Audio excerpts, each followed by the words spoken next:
అందరికీ నమస్కారం. ఇవాళ మనతో స్మార్త నరహరి బ్రహ్మశ్రీ దుగ్గిరాల యాజ్ఞవల్క దిలీప్ శర్మ గారు మనతో ఉన్నారు. గురుగారితో మాట్లాడదాం. గురుగారు నమస్కారం. గురుగారు, రుద్రాక్షలు ఒకప్పుడు మునులు, పండితులు, కొంచెం పెద్ద పెద్ద వాళ్ళు వేసుకునేవాళ్ళు. ఇప్పుడు సాధారణ జనాలు వేసుకుంటున్నారు. అలాగే మన హీరోలు కూడా రుద్రాక్షలు బాగా వేసుకుంటున్నారు. అసలు ఈ రుద్రాక్ష అనేది ఎందుకు ధరించాలి? ఈ రుద్రాక్ష ధరించడం వల్ల కలిగే ఉపయోగాలు ఏంటి గురుగారు?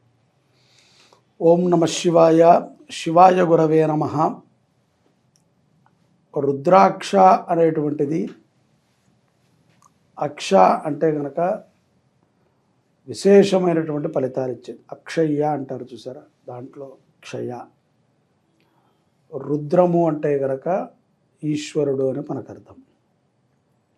ఈశ్వరుడు ధరించినటువంటి ఒక మాల ఏదైనా ఉంది అంటే అది రుద్రాక్ష. అది రక్ష కింద ఉపయోగం అవుతుంది. ఈశ్వరుడికి రక్ష అవసరమా?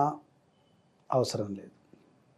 సరే, ఈశ్వరుడికి పూజించేటువంటి పత్రి బిల్వపత్రి. బిల్వ చెట్లో కాస్తుందా? కాయదు.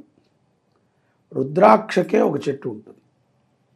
అవి రుద్రాక్షలు చాలా మటుకు ఇప్పుడు దొరికేటువంటి మార్కెట్లో ఉన్న రుద్రాక్షలన్నీ కూడా పాలిష్డ్ అయిపోయి, నున్నగా అయిపోయి, అసలు వాటికి ఉన్నటువంటి కోణాలు కనబడక, అవి ఒక రకంగా రుద్రాక్ష లేకపోతే చెక్క అనేది కూడా తెలియకుండా ఒక భ్రాంతిలో అందరూ ధారణ చేస్తుంటారు.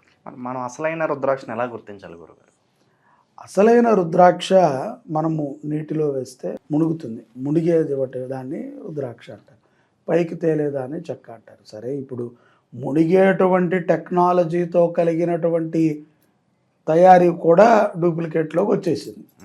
నమ్మడానికి లేదు. రుద్రాక్ష అనేటువంటిది చాలా సుప్రసిద్ధులు, చాలామంది దగ్గర పురాతనముగా జపము చేయగా అరిగిపోయిన రుద్రాక్షలు ఉంటాయి. కొన్ని రుద్రాక్షకి చాలా మటుకు పూర్వం నుంచి, ఇప్పుడు కాదు, గత కొన్ని సంవత్సరాలు, కొన్ని వందల సంవత్సరాల నుంచి కూడా పెద్ద పెద్ద రుద్రాక్షలే వేసేవాళ్ళు. కాలక్రమంగా పండితుల కంటే పెద్ద రుద్రాక్ష వేసుకున్నా వాళ్ళు పర్వాలేదు. ఆఫీసులకు వెళ్ళేవాళ్ళు ఇత్యాది వాళ్ళందరూ కూడా ఇష్టపడటం మొదలుపెట్టాక మార్కెట్ స్కిల్స్ అలవాటు అయిపోయి దీని సైజు తగ్గించుకుంటూ వచ్చి ఇప్పుడు 0 సైజుకి కూడా రుద్రాక్ష వచ్చింది. మన ఆవగింజ అంతా కూడా రుద్రాక్ష చేస్తున్నారు. దాంట్లో మరి ఎటువంటి కోణాలు ఉంటాయి? అది నిజంగా రుద్రాక్ష తయారైందా, మిషన్ నుంచే వచ్చిందా తప్ప అది చెట్టు నుంచి వచ్చింది అని ఏమాత్రము ప్రమాణం ఎవరెవరిని అడిగినా కూడా చెప్పరు. ఎక్కడా కూడా దీనికి క్లారిటీ లేదు. నేను చాలా ప్రయత్నం చేశాను, చాలా చూసాం కూడా. కాకపోతే ఒక సైజు, ₹1 బిళ్ళంత సైజు రుద్రాక్ష అంటే అంత లావువి రుద్రాక్షలు మాత్రము తరచుగా దొరుకుతూ ఉంటాయి. అవి ఒరిజినల్ రుద్రాక్షలే అన్నట్టుగా మనకి కనబడుతూ ఉంటుంది. ఇక చిన్న సైజులో మాత్రము నేను 100కి 100% చెప్తాను, చాలా పరీక్ష చేస్తే కానీ ఇది ఒరిజినల్ రుద్రాక్ష అని మనం చెప్పాలి. అది ఇంకొకటి, మీరు అడిగిన ప్రశ్నలో ధారణ చేస్తున్నారు అందరూ వేసుకోవచ్చా అంటే, యథార్థంగా పంచముఖి రుద్రాక్ష ప్రతి ఒక్కరూ ధారణ చేయాలి. పృథివీ, వాయు, ఎర్త్ ఏదైతే గనక పంచభూతాలు ఉన్నాయో వాటికి అనుసంధానంగా ఉంటుంది పంచముఖి రుద్రాక్ష. కొంతమంది గౌరీ శంకర్ రుద్రాక్ష తయారు చేస్తారు, వాటిని ధారణ చేస్తూ ఉంటారు. అది చాలా విశేషం. అనుష్ఠాన పరులు, సాధకులు, ఏదైనా సాధించాలి అని అనుకున్నటువంటి వారు, జీవితంలో చాలా పై స్థితికి వెళ్ళాలనుకున్న వారు గౌరీ శంకర రుద్రాక్షను ధారణ చేస్తారు. శరీరము మరణం చెందినప్పుడు ఈ యొక్క ఆత్మ మన శరీరం మీద ఉన్నటువంటి ఒరిజినాలిటీని తీసుకెళ్తుంది. బాగా గుర్తుపెట్టుకోవాలి. ఆత్మకి ఒరిజినాలిటీ నువ్వు చేసే పాపం, పుణ్యం. రెండోది రుద్రాక్ష. మూడోది ఏదీ లేదు. నువ్వు బొట్టు పెట్టుకున్నావా, సిట్ట పెట్టావా, పంచకట్టుకున్నావా, లేకపోతే నామస్మరణ చేసావా, ఇదే ఒరిజినల్గా నీ ఒంటి మీద ఉన్నటువంటి ఏదైతే గనక ఒక శక్తి ఉంటుందో అది రుద్రాక్ష. అది నిన్ను శివైక్యానికి పంపిస్తుంది. చాలామంది రుద్రాక్షలు వారి అంటే గురు పరంపరలో గురువుగారు వేసుకున్న రుద్రాక్షలని ఎంతోమంది పూజించడము, జపించడము, వాటిని ఆరాధన భావంగా చూసేటువంటి వాళ్ళు కొల్లల కొద్దీ ఉన్నారు. ఊరికనే మా గురువుగారు ముట్టుకుని ఇస్తే చాలండి ఆ రుద్రాక్ష మహాప్రసాదం అయిపోతుంది. మీ అందరికీ తెలుసో తెలియదో, చాలామంది రుద్రాక్షల మీద అనేక యజ్ఞాలు తపస్సులు వాటిని చేశారు. కానీ సాక్షాత్తు శివుడు ఆ యొక్క మాలని ధరించటం వలన, అది కూడా ఇప్పుడు మనం చూస్తే ఎర్రగా వస్తున్నాయి, కొన్ని తెల్లగా కూడా ఉంటున్నాయి రుద్రాక్షలు ఈ మధ్యన. ఇంకొంతమంది నల్లగా ఉంటున్నాయి, ఇంకొంతమంది వాటిని ఇలా అడ్డంగా అటు ఇటు వేసి గుచ్చుకుంటున్నారు. ఎలా వేసుకున్నా ఒక మంచి రుద్రాక్ష మంచిది. ముఖ్యంగా ఎవరమైనా సరే, స్త్రీ పురుషులు ఎవరైనా సరే పంచముఖి రుద్రాక్షను ధరించడం చాలా శ్రేయోదాయకం. అది అపమృత్యు దోషాన్ని తొలగిస్తుంది. మనకి అకాలములో వచ్చేటువంటి మృత్యువు, ప్రయాణంలో కానీ ఏదో మనకి మృత్యు ఎప్పుడు వస్తుందో ఎలా తెలుసండి? పాశం యముడు ఎప్పుడు వేస్తాడో చెప్పేస్తే మనం వాట్సాప్లో స్టేటస్లో పెట్టుకుంటాం, నేను ఈరోజు పోతున్నానని. మనకి తెలియదు. మృత్యుంజయుడు యొక్క అనుగ్రహం, సాక్షాత్తు శివుడే నీ సన్నిధిలో ఉండాలి అంటే కనుక ఆ రుద్రాక్షను ధారణం చెయ్యాలి. అటువంటి రుద్రాక్షలు చాలా అరుదుగా దొరుకుతాయి. ఇంకొకటి ఏంటంటే, నాకు ఎక్కడ దొరుకుతాయో కూడా తెలిసినా నేను చెప్పలేను కూడా, ఎందుకంటే నేను దాన్ని ఏదో ప్రమోట్ చేస్తూ ఉంటుంది. కాకపోతే బాగా పరీక్ష చేసి అవసరం అనుకుంటేనే ఒరిజినల్వి కొనుక్కొని వేసుకోవాలి. పిచ్చి పిచ్చివన్నీ కొని వేసుకుని ఈ రుద్రాక్ష ఫేక్ అని గోడ మేకులకి తగిలిచ్చి ఫోటోలకి వేసి చాలామంది చూస్తూ ఉంటారు. వాళ్ళ మెళ్ళో వేసుకొని తీసుకెళ్ళి ఫోటోకి వేస్తారు, దేవుడి ఫోటోకి. మళ్ళీ తీసుకుని వీడు మెళ్ళో వేసుకుంటాడు, మళ్ళీ తీసుకెళ్ళి ఆయనకి వేస్తారు. ఇలాగ కొంత ఆ రుద్రాక్షల మీద చాలామందికి భక్తి ఉంటుంది, భయం కూడా ఉంటుంది. అలాగే గురుగారు, రుద్రాక్షలు కొంతమంది స్నానం చేసేటప్పుడు కానీ లేదంటే నాన్ వెజ్ ఏదైనా తినేటప్పుడు కానీ తీసేస్తూ ఉంటారు. ఖచ్చితంగా అలా తీసే అవన్నీ చేయాలంటారా? అది దాని గురించి ఏమంటారు? నేను దానికి పూర్తి వ్యతిరేకుణ్ణి. ఎందుకంటాను అంటే, భక్తి భావన నీలో ఉంటుంది కదా, ఆటోమేటిక్గా నువ్వు ఒక దైవతత్వంలో పరమేశ్వరుడు నిన్ను రక్షిస్తున్నాడు అనే భావనలో ఉంటావు. ఈ మాల తీసేసినంత మాత్రాన నీకు పరమాత్మ నిన్ను రక్షించడు అని నువ్వు అనుకోకూడదు. 24/7 శరీరానికి, ఆత్మకి తగులుతూ ఉండాలి, శరీరానికి తగులుతూ ఉండాలి. తగులుతూ ఉంటేనే మనకి అట్లీస్ట్ 100 సార్లు మాంసం తినేవాడికైనా పోన్లే ఇవాళ సోమవారం కదా తినకుండా ఉందాం, ఇవాళ నా నుంచి ఒక ప్రాణాన్ని చంపకుండా ఉందాం అనేటువంటి ఒక భావన కలగచ్చు. ఆ భావన కోసం చేతికి రక్ష కట్టుకుంటారు, అన్నీ తీసేస్తారా? వెంకటేశ్వరులే కదా. నాన్ వెజ్ తిన్నా, వెజిటేరియన్ తిన్నా, బాత్రూమ్కి వెళ్ళినా వెంకటేశ్వరులే వెళ్తాడు తప్ప ఇంకొకటి వెళ్ళడుగా. సో అదే పేరు వాడు దేవుడి పేరు పెట్టుకునే అన్ని పనులు చేస్తున్నాడు. పేరు ఏమో దేవుడిది. ఈ రుద్రాక్ష సాక్షాత్తు పరమేశ్వర స్వరూపం. దాని మీద ఒక భక్తి భావన అయితే ఉండాలి. అంతవరకు అయితే నేను నమ్ముతా. ఏదైనా మనకి కష్టం వచ్చినా, మనకి ఆనందం వచ్చినా పరమేశ్వరుడికి మనం చెప్పుకుంటానికి నీతో పాటు ఉండేవాడు నీ మెళ్ళలో ఉండేటువంటి రుద్రాక్ష. సో దానికి పూర్తిగా నేను వ్యతిరేక. ప్రతిసారి తీసేయాలండి, రాత్రి పడుకునేటప్పుడు తీసేయాలి, పొద్దున్నే తీసేయాలి, నిరంతరము ఉండొచ్చు. ఏదైనా నీకు ఇబ్బందికరంగా ఉంటే శ్మశానానికి వెళ్ళినప్పుడు, లేకపోతే ఏదైనా ముట్టుకోని వస్తువు ముట్టుకున్నప్పుడు వాటికి ఉన్న తాళ్ళు మార్చుకుంటాము. మళ్ళీ ఆ రుద్రాక్షకు ఉండే శక్తి అలాగే ఉంటుంది. నువ్వు తీసి గోడకు పెట్టి నువ్వు మెళ్ళ వేసుకోగానే శక్తి వస్తుందా? నేను అడుగుతున్నా. ఎవరికైనా అలా వస్తుందా? అది నిరంతరం రావాలి. అదేదో సినిమాలో చూపించినట్టు వాడు తీసుకొచ్చి మెళ్ళలో కట్టంగానే వీడు హనుమంతుడు అయిపోతాడు.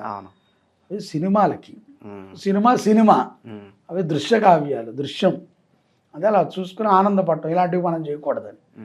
అవి చూసి మనం ఇంప్లిమెంట్ చేసుకున్నామంటే మన జీవితాలు పాడు. అలాగే గురుగారు, ఈ రుద్రాక్షల్లో చాలా వరకు డూప్లికేట్లు ఎక్కువైపోయినాయని చెప్పి మనం మాట్లాడుకున్నాం. నిజమైన రుద్రాక్ష ధరిస్తే, భక్తి శ్రద్ధలతో ధరిస్తే ఎటువంటి ఫలితాలు ఉంటాయి అంటారు? ఫలితము అంటే కనుక నేను ఒకటి చెప్తానండి, శివుడు నీ చెంతనే ఉంటాడు. ఈ మధ్యన నన్ను ఎవరో ఒకళ్ళు వచ్చి అడిగారు, ఏకముఖి రుద్రాక్ష అంటే అని చెప్పి నాకు చూపించారు. ఏకముఖి రుద్రాక్ష చరిత్ర చదివినవాడు, రుద్రాక్ష కావ్యం చదివినవాడు, గ్రంథం చదివినవాడు ఎవరు కూడా ఇంతవరకు ఆ ఏకముఖి రుద్రాక్షను చూడలేదు. అది భారతదేశంలో ఒక్కరి దగ్గర మాత్రమే ఉంది. వారు చాలా అరుదైనటువంటి స్థానంలో ఉన్నారు. వారు ఎప్పుడు ఆ స్థానంలోనే ఉంటారు. వారు నాయకులు కాదు, వారు ఏదీ కాదు. ఒక వ్యక్తి దగ్గర ఉంటే ఆ వ్యక్తి దగ్గరికి అందరూ వెళతారు. ఆ రుద్రాక్షకు ఉన్నటువంటి శక్తి అలాంటిది. ఎవరం పడితే వాళ్ళు దాన్ని లక్షలు పోసి కోట్లు పోసి కొనేస్తున్నాం అనుకుంటారు. ఇదంతా కూడా డూప్లికేట్ అని ఘంటాపదంగా చెప్పచ్చు. అంత రుద్రాక్ష నిజంగా వాళ్ళ దగ్గర ఉంటే ప్రపంచం మొత్తము ఇందాక నేను చెప్పినట్టుగా మాలాంటి చాలామందికి వాళ్ళ దగ్గర రుద్రాక్ష ఉందని తెలుసు. కొంతమంది దగ్గర ఏమన్నా దాని కోహకి సంబంధించిన ఉండొచ్చేమో, కానీ ఒరిజినల్ ఏకముఖ రుద్రాక్ష ఎవరి దగ్గర ఉండదు. అది దగ్గర 1200 సంవత్సరాలకి ఒకటే వస్తుంది. అది అరుదుగా వస్తుంది. ఆ వచ్చినప్పుడు దానిని నిలబెట్టుకోవాలి. ఆదిశంకరాచార్యుల వారి దగ్గర ఉండేది అని ఆయన పురాణంలో చెప్తున్నారు, కానీ నేను చూడలేదు, నాకు తెలియదు. కానీ ఆ తర్వాత ఆ రుద్రాక్ష ఏమైంది, ఆ తర్వాత శివుడి దగ్గర ఉండేది ఆయన, అదే రుద్రాక్ష భూమి మీదకి వచ్చింది. ఏవి దాని యొక్క ప్రమాణాలు ఉన్నాయి, కానీ ఇదే అని చెప్పి ఎవరు చెప్పరు. నిజంగా ఏకముఖ రుద్రాక్ష ఉంటే సాక్షాత్తు శివుడు ఉన్నట్టే, సాక్షాత్తు శివుడు నీతో పాటు ఉన్నట్టే. అంత శివుడు వాడి దగ్గర ఉంటే ప్రపంచంలో వాడు ఏది కావాలంటే అది చేయొచ్చు కదా. ఎందుకంటే జగతః పితరో వందే పార్వతీ పరమేశ్వరు, ఆయనే ఉంటే ఇంకా ఏది లోటు ఉండదు, అన్నీ ఉన్నట్టే. పంచముఖి రుద్రాక్ష ఇత్యాదివన్నీ కూడా ఒరిజినల్స్. మనం వేసుకుంటే వాటి యొక్క శక్తి మనకు తెలుస్తుంది, వేసుకున్న వాళ్ళు అనుభవించగలుగుతారు. దానికి ప్రత్యేకమైన పూజలు కావాలా అండి అంటే ఒరిజినాలిటీకి ఎక్కడా పూజలు అక్కర్లా. ఒరిజినల్గా స్వయంగా వెలిసినటువంటి గణపతి ఉన్నాడు, ఆయనకు పూజ కావాలా? స్వయమే నువ్వు చేస్తే ఆయన గర్భగుడి కట్టాలి, ఇప్పుడు నువ్వు ఎవరు ముట్టుకోవద్దు అనాలి. కానీ స్వయంగా ఆయన వచ్చాడు, ఒక రాయిలో నువ్వు చూడగలిగావు ఆయన్ని, ఆయనకు నువ్వు చేస్తే పూజ చేయొచ్చు. లేకపోయినా ఆయన ఆ రాయి రూపంలో అలాగే ఉన్నాడు. ఆయన స్వయంగా ఆయన వచ్చాడు, హనుమంతుడు వచ్చాడు, ఆయనకేం నువ్వు అందిస్తావు? ప్రకృతి అంతా ఆయనదే, రుద్రాక్షదే ప్రకృతి, శివుడిదే అంతా. స్వయంగా గనక ఉద్భవించినటువంటి పంచముఖ రుద్రాక్షలు అవి నువ్వు ధారణ చేస్తే వాటికి ఏమైనా అభిషేకాలు కావాలా? ఇది మంచి పంచముఖ రుద్రాక్ష, నేను ఒక 50 రూపాయలు ఇస్తాను, నీట్గా అభిషేకం చేసి నాకు ఇవ్వండి అంటే అంత నేను ఎందుకు చేయటం? ఇంకా దానికి మంచి శక్తి ఉంటుంది ఆటోమేటిక్. అది నీ దగ్గరికి వచ్చిందంటేనే శివానుగ్రహం నువ్వు పొందినట్టు. చాలా అరుదుగా దొరుకుతాయి అవి. బాగా వాటి కోసం పరిశోధన చేయాలి.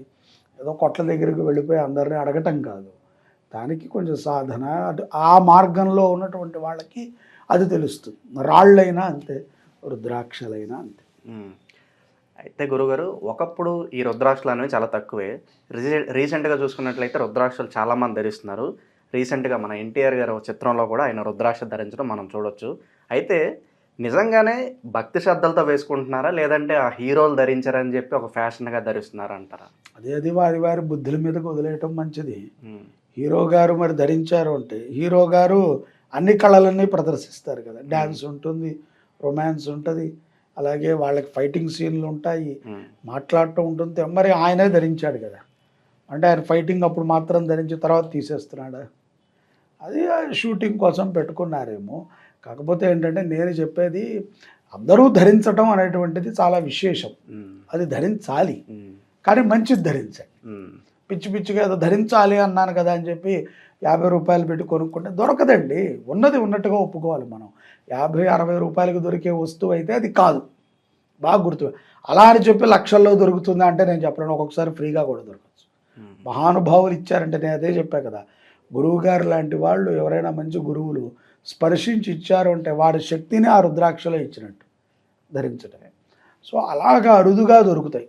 మంచిగా చూసుకుని ఒక మంచి గురువుని, రుద్రాక్ష కోసం గురువు తత్వం చేయకూడదు. మళ్ళీ అదొకటి. ఇప్పుడు మళ్ళీ రేపటి నుంచి గురువుని ఎత్తుక్కొని రుద్రాక్ష ఇవ్వండి అనమాట. ఇష్టముతో ఇవ్వాలి, గురువు ప్రేమతో ఇవ్వాలి. చాలామంది ఇప్పుడు తులసిమాలలు ధరిస్తున్నారు, స్ఫటికమాల. ఎక్కడ దొరుకుతాయండి అన్నెన్ని స్ఫటికాలు, అన్నెన్ని రుద్రాక్షలు, అన్నెన్ని ఏదో కొత్తగా వచ్చింది కదేంటి కరంగులిమాళ్ళు, సినిమా అదంతా ఉరికినే అన్నీ దొంగవే. నాకు తెలిసి అవన్నీ కూడా డూప్లికేట్. అవన్నీ అంత లేవు ప్రపంచంలో. ప్రతివాడు కొన్నవాడు కొంటూనే ఉన్నాడు. పిల్లలకి వేసేస్తున్నారు, అందరికి అవే వేసేస్తున్నారు, ఇంకేవో స్టోన్స్ వేసేస్తున్నారు, ఇమిటేషన్ ఆకర్షణ స్టోన్స్ వేసేస్తున్నారు. ఆ ఇవన్నీ ఉంటే వాడికి ఎందుకు వాడి జాతకం మారలేదు? అవన్నీ కూడా డూప్లికేట్స్. తెలియట్లా. దాని మీద మనం తెలుసుకోవాల్సిన విషయం ఏంట్రా అంటే మన హిందువుల కంటే కూడా ఇతరులు దాని మీద ఎక్కువ సంపాదిస్తున్నారు.